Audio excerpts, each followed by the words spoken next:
Right now, as we look toward 2025 and 2026, the corporate world is gearing up to spend $1.5 trillion on AI. Yeah, trillion with a T. With a T. It's massive. But here is the brutal, undeniable reality that, the boardroom really doesn't want to talk about. When you look at the data from the Rand Corporation, Gartner, and the Boston Consulting Group, they all basically converge on the exact same terrifying statistic. It's a tough one to swallow. It really is. Somewhere between 70% and over 80% of those enterprise AI implementations are going to completely fail to deliver any tangible value.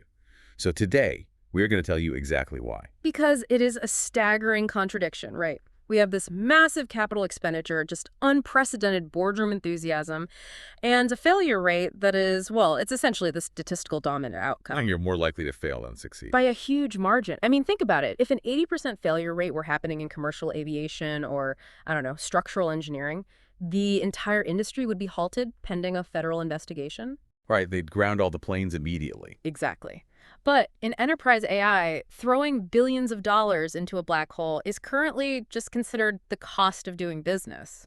And for you listening right now, whether you are a team leader prepping for a massive tech rollout or an operations manager trying to figure out how to actually integrate these tools, or just a deeply curious learner watching the current AI hype cycle, you have likely felt this exact disconnect. Oh, absolutely. Everyone feels it. You see the flashy AI marketing, the polished corporate PR, and then you look at the messy, chaotic reality of your actual workplace data.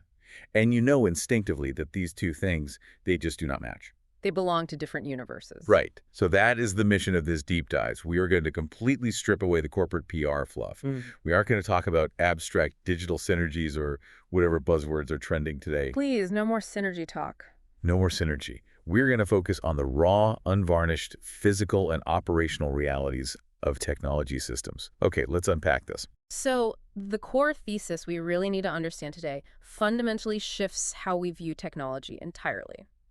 The AI race is no longer about who has the flashiest, smartest, most parameter-heavy model. I mean, that era is basically over. Wait, really? Because it feels like every day there's a new announcement about a bigger, smarter model. Sure, there's noise, but the race right now, the one that actually determines enterprise survival, is entirely about who gives the AI the most ordered, logically sound context.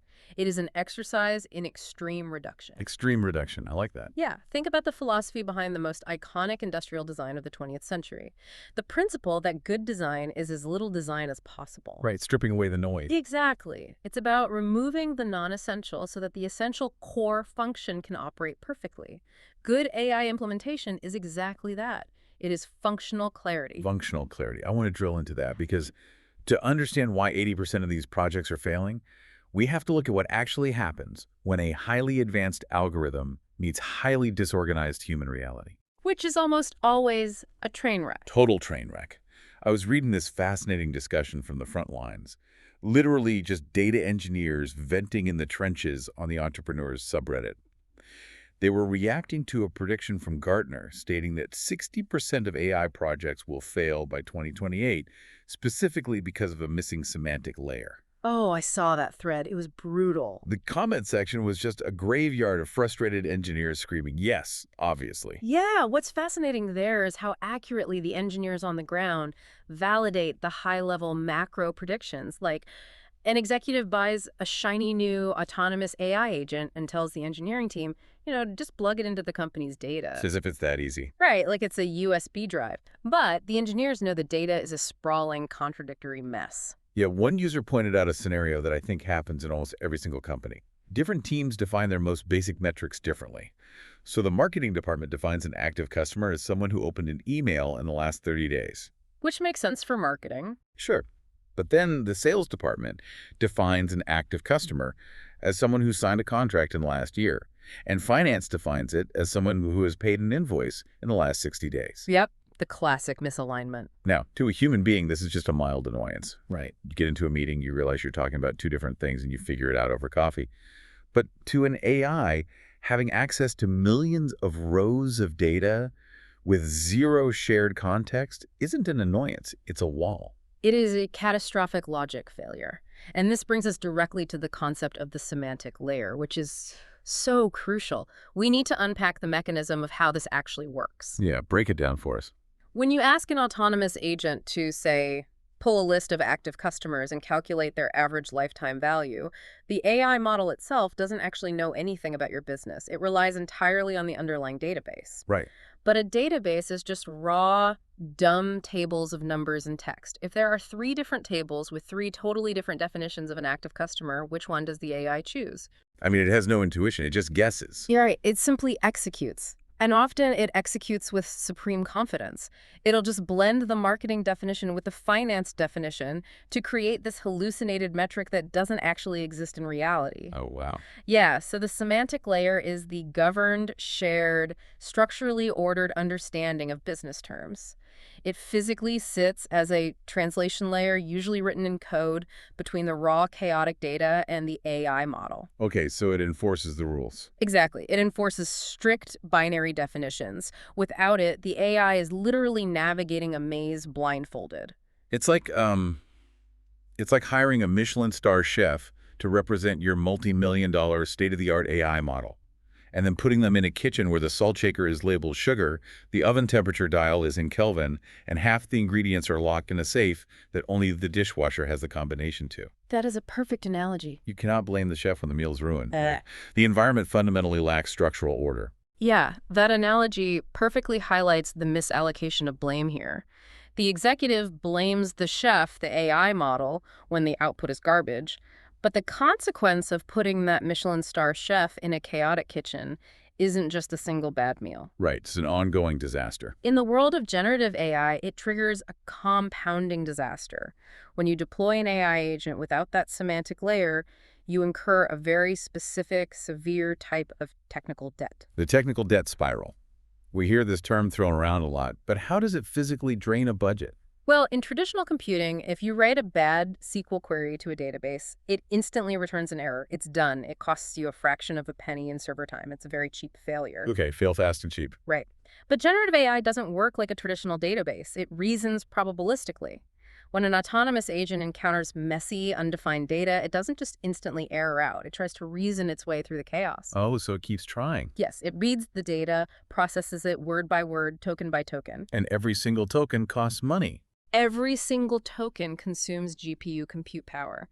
So if the semantic layer is missing, the agent might run in circles, querying the marketing table, realizing the data doesn't match the finance table, hallucinating a completely fake bridge between the two, and then outputting a massive, confident, entirely wrong answer. And you are paying for all of that. Exactly. You are paying the cloud provider inference charges for every single millisecond that model spent spinning its wheels.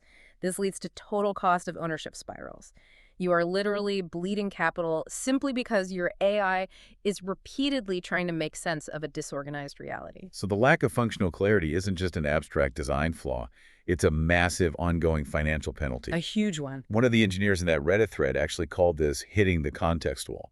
They said it's the point where throwing more computing power or buying a flashier, newer algorithm completely stops mattering. You just hit a ceiling. The context wall is a hard physical limit. You literally cannot compute your way out of a semantics No problem. matter how much money you throw at it. Right. If your foundation lacks functional clarity, adding a more complex mechanism on top of it only accelerates the failure. Good systemic design demands that the foundation is ruthlessly ordered before the complex structure is built. So if the data is this much of a mess and the financial penalties are this high, the obvious question is, why do executives keep ignoring it? That is the million-dollar question. Why do they keep sprinting past the boring, unglamorous data dictionary work to go buy more complex models? This leads us perfectly into the psychology and the structural failures of enterprise management. Right. Because we aren't just talking about a tech problem here. We're talking about a human organizational problem. We really are. The RAND Corporation recently conducted a massive, comprehensive study on this. They interviewed over 65 veteran data scientists and engineers, the people who actually build these systems for a living. The people in the trenches. Exactly. And they identified 5 distinct root causes of AI failure. And what is remarkable about the findings is that they totally demystify the failure. They prove that these aren't mysterious technological gremlins. They are deeply human failures born from abandoning the philosophy of reduction and clarity. Let's walk through these because it's basically a masterclass in how not to run a company. Root cause number one, misunderstood problem definition. Yeah, this happens before a single line of code is ever written. The design of the solution just lacks a clear, functional mandate. Business leaders will sit in a boardroom and say, we need to use AI to optimize customer synergies and drive revenue. Ah, the classic corporate speak. Right, and they hand that vague mandate down to the engineering team. Now, the technical team, who deals in hard mathematics, interprets optimized synergies entirely differently. They might build a brilliant, highly complex mathematical model that predicts customer churn with 99% accuracy. Which sounds great on paper. Everyone cheers. But the business doesn't actually have a mechanism in place to intervene when a customer is about to churn. So the brilliant mathematical solution solves a problem that doesn't actually matter to the operational reality of the business. Wow. The functional clarity was just missing from day one. It goes right back to the chef analogy. It's like asking the chef to make something synergistic. The chef is going to look at you blankly, or they're just going to make a soup you didn't actually want because you completely refused to give them a specific order. Which brings us to the second and arguably most devastating root cause from the Iran study: inadequate training data. Yeah, I was looking at the supporting data on this, and it is the heavyweight champion of failure causes. Gartner found that 85% of AI projects fail specifically due to poor data quality or a lack of relevant data. 85%. Let that sink in. And another survey we looked at showed that 92.7% of executives identified data as their single biggest barrier to AI adoption. 92.7%. That is basically a unanimous consensus across the entire corporate world. It really reinforces a core philosophy we must embrace if we are going to navigate this technology successfully. Structured data foundations vastly outweigh flashy algorithm choices. Every time. Every single time. An average open-source algorithm running on impeccably structured, governed semantic data will outperform a state-of-the-art, multi-billion parameter algorithm running on chaotic data. Without question. The data is the soil. If the soil is toxic, it doesn't matter how genetically advanced the seed is, right? The crop will fail.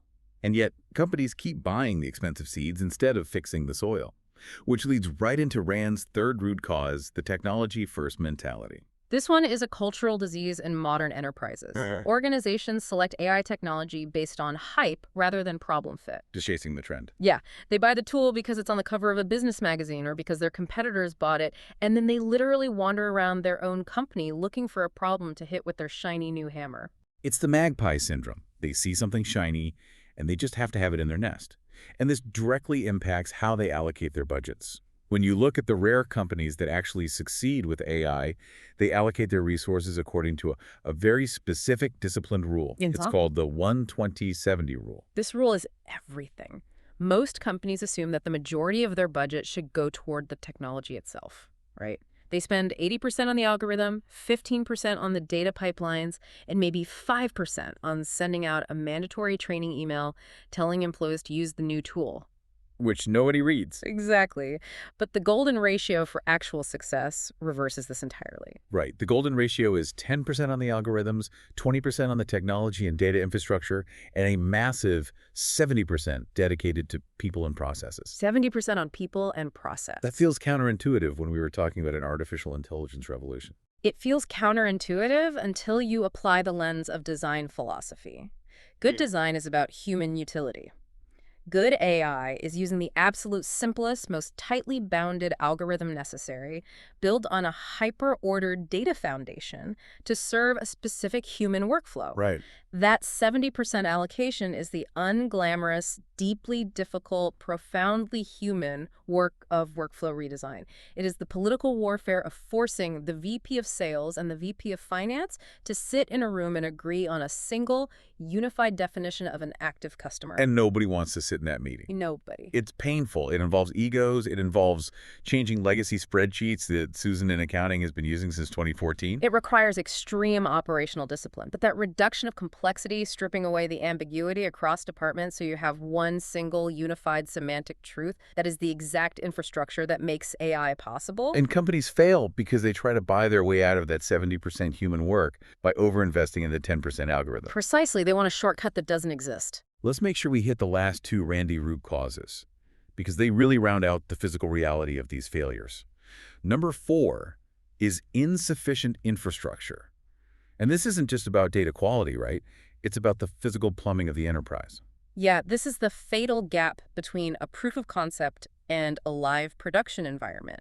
So a data scientist can build a highly impressive AI model on their local laptop using a beautifully clean, static CSV file. It works perfectly in a vacuum. Right. They show it to the board, everyone applauds, and they say, great, deploy it to the whole company. But the company doesn't have the data pipelines, the real-time monitoring, the version control, or the security integration layers to actually host it. The infrastructure cannot support the mechanism. Exactly. It's like designing a Formula One car in a pristine laboratory and then realizing your city only has dirt roads with massive potholes.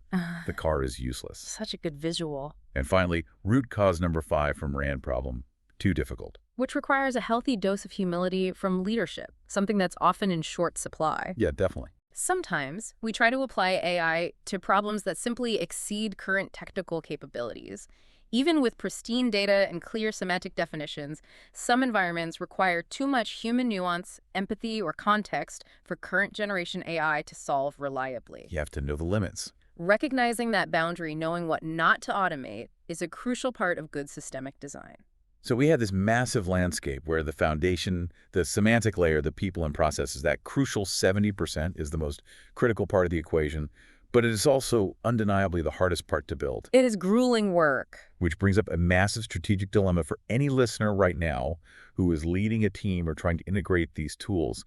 If this hyper-ordered foundation is so incredibly hard to build because of office politics and legacy mess, should an organization try to build it themselves, or should they buy it from someone else? The classic custom build versus specialized vendor dilemma. It's the oldest debate in enterprise software.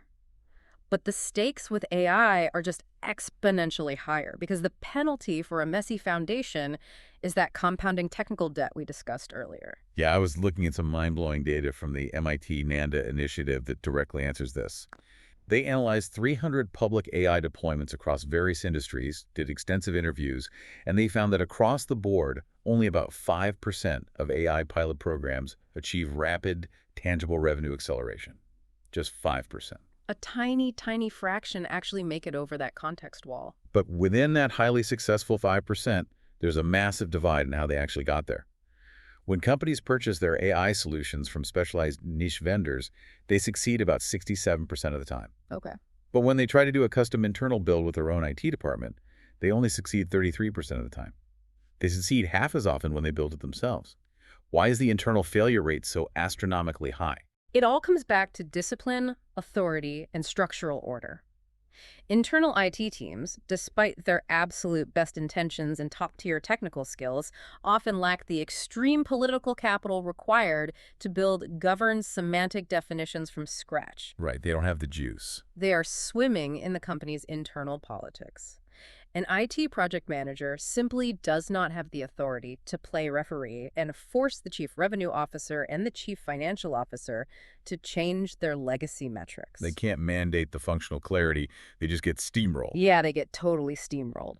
Furthermore, building the actual architecture for semantic layer tools like dbt or specialized data catalogs requires a highly niche expertise in ontology and data mapping that most internal software engineers just don't possess yet. It's a very specific skill set. Exactly. Yeah. On the other hand, specialized vendors come in with a massive unfair advantage. They force a predefined semantic structure onto the company's chaotic data. They bring the order with them in a box. Yes. A specialized vendor doesn't politely ask the company how they want to define their metrics. They come in and say, to use our incredibly powerful AI tool, your data must map exactly to this rigid, highly bounded schema. We only accept these specific inputs. They don't give you a choice. They impose functional clarity from the outside. They act as a ruthless forcing function for reduction. If the company wants the shiny tool, they are literally forced to clean their room first. Okay, I have to push back on this a little bit. I hear what you're saying about the vendor forcing discipline.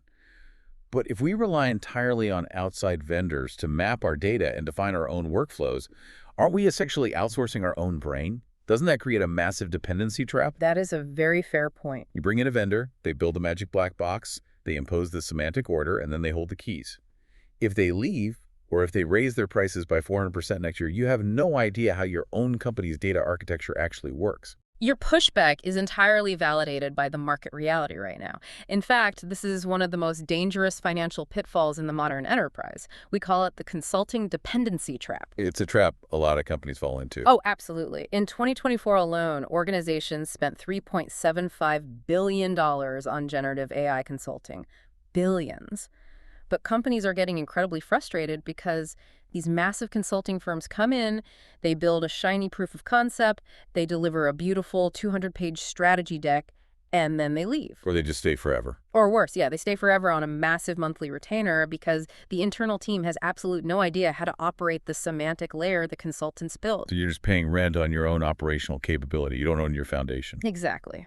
True success isn't renting an AI tool, and it isn't renting a consultant's brain either. The solution to the build versus buy dilemma is a specific contractual framework called the capability transfer model. The capability transfer model, how does that actually work in practice? It's a hybrid approach that acknowledges the reality of internal politics. You partner with a specialized vendor to help you build that initial semantic layer because you desperately need their external authority to force the functional clarity across your departments. You need them to be the bad guy. Right, you need them to be the bad guy and lay down the law.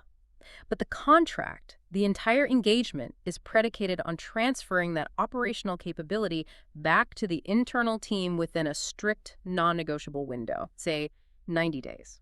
So it is explicitly not a permanent crutch. No, absolutely not. The vendor builds the ordered foundation, but they must simultaneously train the internal data engineering team to manage, update, and govern that foundation independently. Ah, I see. If the internal team cannot operate the semantic layer, add new definitions, and monitor the agents on day 91, the vendor has failed their contract. It honors the 170 philosophy, right? The people and processes that vital 70% must ultimately reside permanently within the organization. That is such a powerful shift in perspective. It's not build versus buy, it's buy to learn how to build. So having established that human process, governed definitions, and clean semantics matter infinitely more than the flashy algorithm. We need to bring this down to the ground level. Let's do it. We need to give you, the listener, a practical tool to apply this minimalist, highly ordered philosophy to your own daily work or your own team right now today. This is where we transition from understanding the macro failure to practical micro execution, because knowing the root causes of failure is really only half the battle. We need a framework to actually avoid them. There is a McKinsey finding that I think perfectly sets up this framework. They analyzed companies scaling AI, and they found that organizations are 2 times more likely to see actual financial returns if they redesign their end-to-end workflows before they ever even look at selecting an AI tool. Workflow first, technology second. Always. It is the ultimate expression of our guiding design philosophy. You must deeply understand and refine the core human function before you attempt to design or automate the mechanism. So if you are a leader, a manager, or just someone trying to automate a tedious piece of your job, we've put together a practical, step-by-step, workflow-first checklist. This is how you evaluate if a problem is actually ready for AI. Step 1, we're calling it the Feynman compression. Named after the brilliant physicist Richard Feynman, who famously believed that if you couldn't explain a concept simply, you didn't actually understand it at all. Such a great rule of thumb. It really is. In the context of enterprise AI, the Feynman compression asks a very blunt question. Can you reduce the complex mechanism of your current workflow to its absolute simplest physical or operational truth? Like, can you write every step down on a single piece of paper? Yes. If a human manager cannot map the entire workflow on a single piece of paper, every input, every decision tree, every edge case, every output, then an autonomous AI agent absolutely cannot automate it. It's impossible. We often mistakenly try to use AI as a magic wand to figure out our messy, undocumented processes. But AI is not a mind reader. It is a literal, deterministic execution engine. If the human process is ambiguous, the AI output will just be chaos. Right. Garbage in, garbage out. Exactly. The Feynman compression forces you to strip away the non-essential steps and clarify the core function first. Let's ground this with an example. Say you're trying to automate your employee onboarding process. Yeah. You want an AI agent to handle all the paperwork and provisioning. If you go to 3 different HR managers and ask them how they currently onboard an employee, and you get 3 totally different answers with different forms and different approval chains, you fail. Step 1. Hard fail. Stop looking at AI software vendors immediately and go fix your human process. Precisely. You have a people and process problem, not a technology deficit. Until that process is compressed and standardized, AI will only automate the confusion. Step 2 in the checklist, the control point audit. This is fundamentally about accountability and structural limits. In any workflow, there is a choke point, a vital moment where a critical decision is made, a budget is approved, or a piece of sensitive data is entered. Someone has to say yes or no. Exactly. The control point audit asks, who actually owns that choke point? If an AI agent is going to augment or fully automate this process, who is the specific human being whose job is on the line to validate the AI's output? Because if a workflow spans 4 different departments, say it touches marketing, sales, legal, and IT, and nobody wants to take ultimate ownership of the final result, introducing an AI agent will only disperse the blame and amplify the errors. You must identify the specific operational owner. You cannot just have an AI agent running wild with no human on the hook for its performance. That is exactly how you get those recent news stories of customer service chatbots hallucinating and legally promising free cars to customers. Or offering those massive discounts that the company legally has to honor. Exactly. There were no control points. There were no functional boundaries placed on the agent's authority. Step 3 is the human element check. And honestly, when I read the stats on this, my jaw actually dropped. It is the most overlooked aspect of technology deployment by far. A recent large-scale study found that a staggering 31% of workers admit to intentionally undermining their own company's AI efforts. 31%. Almost a third of the workforce is actively sabotaging a multi-million-dollar tech rollout. They are refusing to use the tools, intentionally inputting poor data to break the models, or aggressively slow-rolling integration projects. Why? Just out of spite. No, because the technology was forced upon them without their input. They don't trust it, they fear it is going to replace their jobs, or honestly, the user experience is just so poorly designed that it makes their daily work harder, not easier. It's the 120/70 rule in action again. Exactly right. The human element check requires leadership to look in the mirror and ask, are the people actually ready to trust the tool? Have you invested in data literacy? Have you communicated how this augments their role rather than eliminates it? You can't skip that step. If you are spending 90% of your budget on the algorithm and 0 on change management, you will hit a wall of human resistance that no amount of compute power can break through. You have to win the hearts and minds before you install the software. And finally, step 4 of the workflow first checklist, the 48-hour protocol. This is my absolute favorite because it is just so incredibly pragmatic. The 48-hour protocol is the ultimate acid test for a workflow's true value.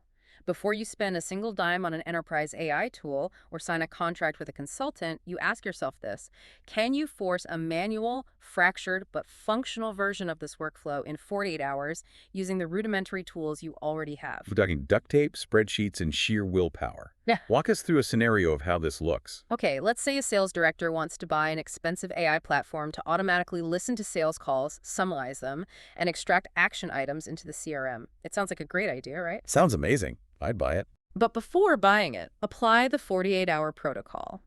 Next Monday morning, have a junior analyst or an intern manually listen to 5 sales calls, have them type up the summaries in a shared Google Sheet using a strict template, and manually paste the action items into the CRM. Just brute force it. Do this for 48 hours. Then, validate the operational reality. Like, does the sales team actually even use the summaries? Exactly. Do the account executives read them? Does it actually save them time? Does it increase close rates? Or does everyone just ignore the Google Sheet and go about their normal day? Because if they ignore the manual version. Right. If the manual, perfectly executed version of the workflow doesn't provide actual measurable value to the human beings doing the job, the automated AI version certainly won't either. You are prototyping the value of the outcome, not the technology itself. Yeah. If you do this manual 48-hour sprint and realize, wow, the sales team is begging for more of these summaries, this is incredibly helpful, then you have the functional proof and the permission to go look at AI tools to scale that exact validated process. It forces extreme reduction. It proves the utility of the concept before you invest in the complexity of the mechanism. Okay, so let's say a leader has gone through the checklist.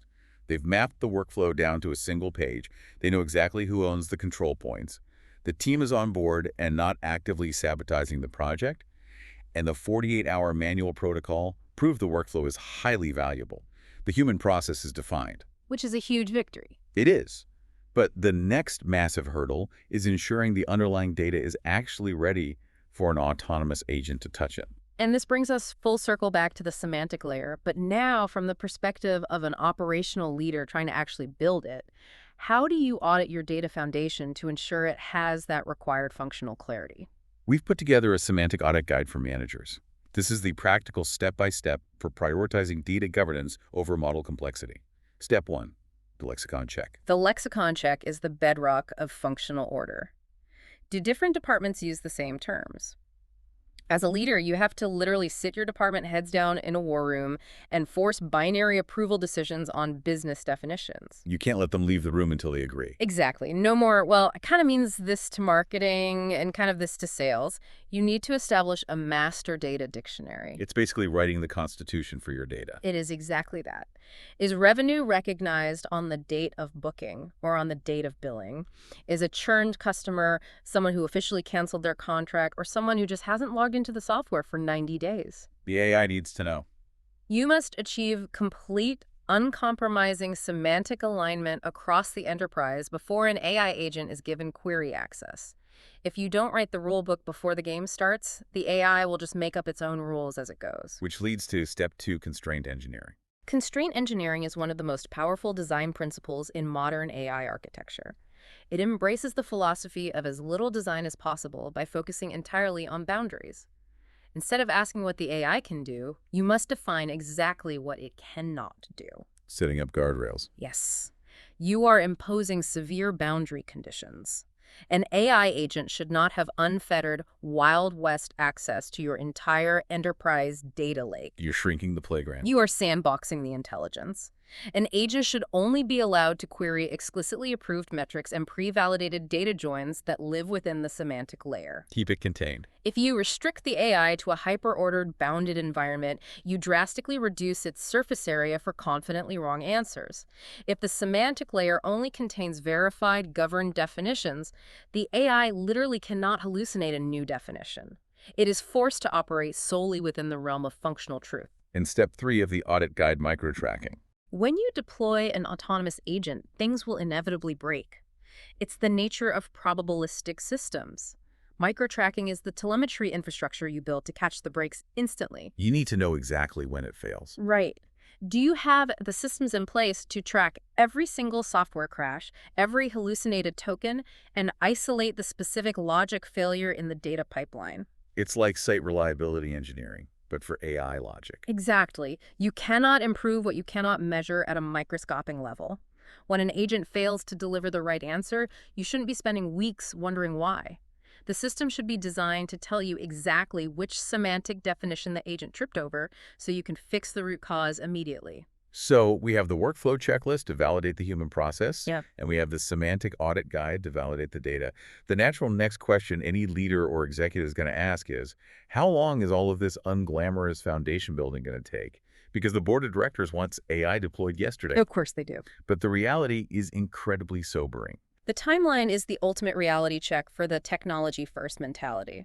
I looked closely at the market intelligence data from S&P Global, and their massive survey found that 46% of all enterprise AI proof of concepts are just scrapped entirely. Almost half. They never make it out of the lab. And for the 48% that actually survive the POC phase, it takes an average of 8 months just to get from a prototype to a live production environment. 8 months. And that is just an average. In many complex, highly regulated environments, it is significantly longer. You cannot buy an algorithm on Monday and expect ROI on Friday. It just doesn't work that way. The deep, difficult work of building the semantic layer, aligning the people, and doing the constraint engineering takes immense time. And to really illustrate the severe stakes of these timelines, we need to look at an extreme case study, the healthcare sector. I was cross-referencing that S&P Global timeline data with healthcare adoption rates, and the numbers are just staggering. 81.3% of U.S. hospitals have absolutely no AI deployed in clinical or operational workflows. None. Over 80% have nothing. And it's not because doctors don't want tools that save time, right? It's because they are staring at the ultimate context wall. They have highly fragmented, completely non-interoperable data systems. Healthcare is the perfect storm of semantic chaos. Yeah. You have dozens of different electronic health record systems, or EHRs, operating within the same hospital network, and none of them speak the same language. It's a nightmare to untangle. The semantic mess is not just financially costly, it has critical patient care implications. The cost of just integrating a single basic AI application into a hospital's legacy EHR system is estimated between $150,000 and $750,000. Just to plug the tool into the wall before it even does anything. Just for the integration layer, because the data foundation is so fractured, and this is where the 8-month timeline becomes fatal, particularly in high-stakes financial environments like private equity-backed healthcare platforms. Right, because private equity firms operate on very specific, aggressive hold periods. Yes. A PE firm might acquire a healthcare asset with the intention of holding it for 5 to 7 years.